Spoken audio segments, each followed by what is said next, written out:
27 नवंबर 2020 Iran की capital Tehran से कुछ दूर एक लंबी हाईवे पर एक ब्लैक सेडान कार तेज रफ्तार से आगे बढ़ रही थी। उस कार के अंदर बैठे थे ईरान के सबसे इंपॉर्टेंट न्यूक्लियर साइंटिस्ट्स में से एक डॉक्टर मोहसिन फखरीजादे। उन्हें ईरान के न्यूक्लियर प्रोग्राम का मास्टरमाइंड माना जाता था। उनकी कार के आगे और पीछे सिक्योरिटी कॉन्वॉय चल रहा था। सब कुछ बिल्कुल सिक्योर लग रहा था, लेकिन उन सबको बिल्कुल अंदाजा नहीं था कि उस वक्त किसी और की नज़र उन पर टिकी हुई है।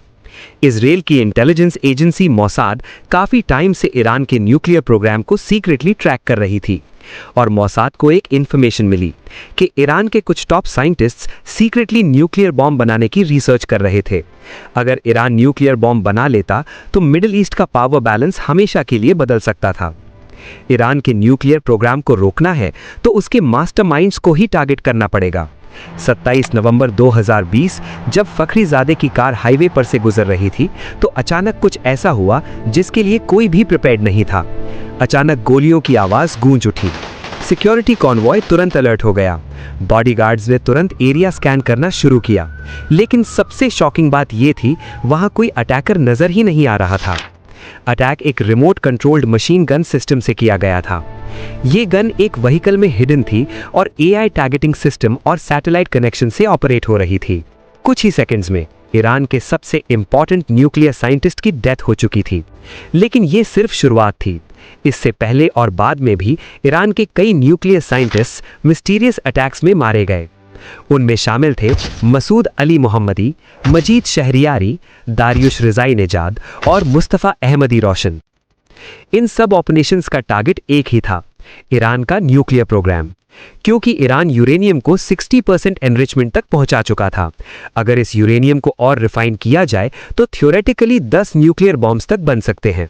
इजराइल के अटैक्स के बाद ईरान ने अपने न्यूक्लियर मटेरियल और सेंट्रीफ्यूजेस को डीप अंडरग्राउंड टनल्स और फोर्टिफाइड बंकर्स में शिफ्ट करना शुरू कर दिया। और यहीं से ये स्टोरी और मिस्टीरियस हो जाती है, क्योंकि वॉर और सुप्रीम लीडर के मरने के बाद भी ईरान के पास आज भी हंड्रेड्स ऑफ मिसाइल्स मौजूद हैं।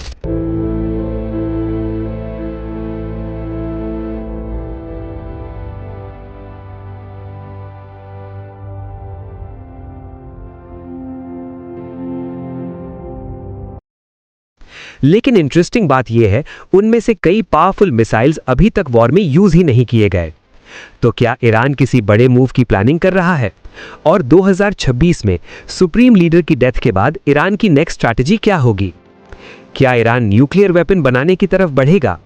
आज की इस डॉक्यूमेंट्री में हम जानेंगे ईरान के न्यूक्लियर प्रोग्राम की सीक्रेट हिस्ट्री, मोसाद का ऑपरेशन, ईरान के खतरनाक मिसाइल्स और वो अंडरग्राउंड टनल्स।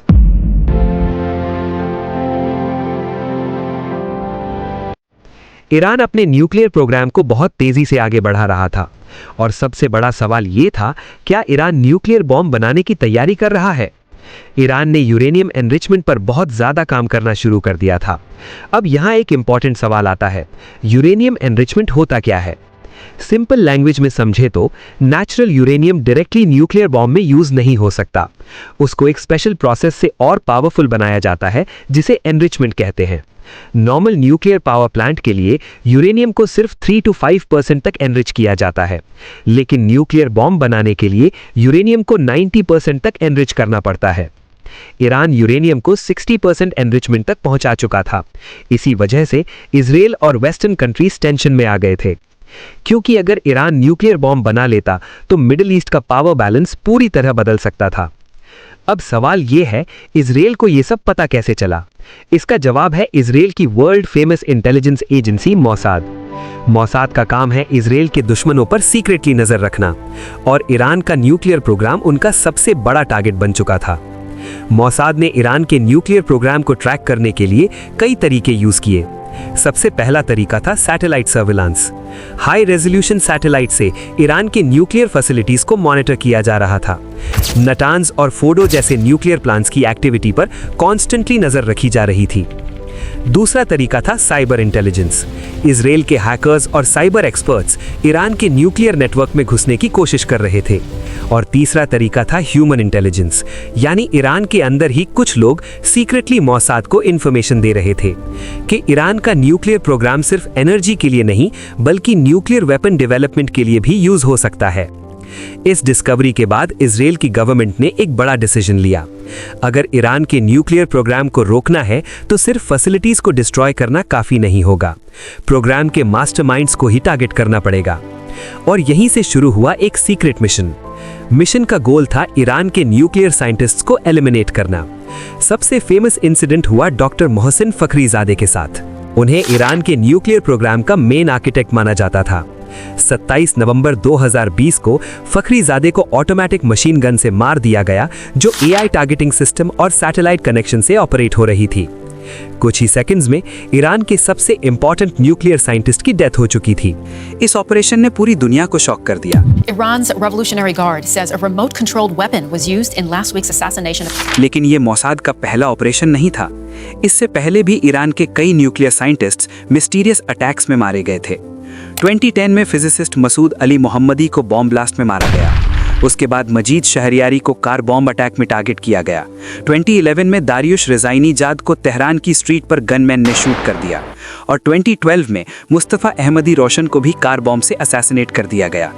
एक एक करके ईरान के न्यूक्लियर प्रोग्राम से जुड़े टॉप साइंटिस्ट टारगेट बन रहे थे।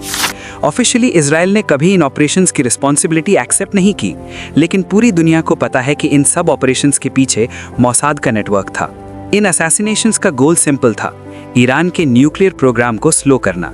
क्योंकि न्यूक्लियर टेक्नोलॉजी सिर्फ मशीन से नहीं चलती, उसके पीछे साइंटिस्ट्स और इंजीनियर्स का दिमाग होता है। लेकिन ईरान ने भी हार नहीं मानी। साइंटिस्ट्स के मारे जाने के बाद भी ईरान ने अपनी न्यूक्लियर फैसिलिटीज़ को और ज़्यादा सिक्योर करना शुरू कर दिया। और धीरे धीरे ईरान ने अपने न्यूक्लियर प्रोग्राम को अंडरग्राउंड टनल्स और फोर्टिफाइड बंकर्स में शिफ्ट करना शुरू कर दिया, जिससे फ्यूचर में किसी भी अटैक से बचाया जा सके। ईरान के दो सबसे सिक्योर न्यूक्लियर सेंटर्स हैं, नातान्स और फोर्दो। लेकिन असली कहानी जमीन के ऊपर नहीं, जमीन के अंदर छुपी है।